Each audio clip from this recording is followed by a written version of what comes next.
what's going on in our brains when we're watching a movie. And if a writer and a filmmaker can understand that, they will be able to use that to manipulate the audience the way they like. And they'll also understand, because there are a lot of books on screenwriting out there, well, how do you tell if you have contradictory advice, what's the way, how do you navigate that? And my answer is, well, you look at what is immanent, what is central to human beings, that's in us, that is common to all of us, and then work outward from that. So you can see certain patterns in, screenwriting might be a fashion, a fad. Other things stay with us.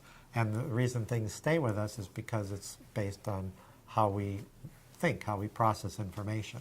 If you're an aspiring writer, then, or a producer who's working with a writer, well, you need to distinguish yourself from everybody else who's doing the same thing. So if you're doing exactly what everybody else is doing, then you're potentially setting yourself up for a difficult road. It's difficult enough. But how do you distinguish yourself? And yet at the same time, what about breaking those rules? And I've had this conversation, I've heard this conversation many times, where someone will say, well, you got to learn the rules of screenwriting or filmmaking. And then someone else will say, but you got to break the rules. And then someone else will say, well, you got to learn the rules before you break the rules. And I listen to this and I think, well, I know the speed limit's 55. Does that mean I can go 70? Because I know the rules, so I should be able to break it. It doesn't make a lot of sense. So what I say is this, that if you follow the rules, then you are subservient to the rules.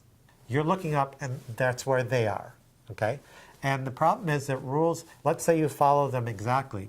Rules don't applaud, and they don't pay you anything. All you did was you followed them.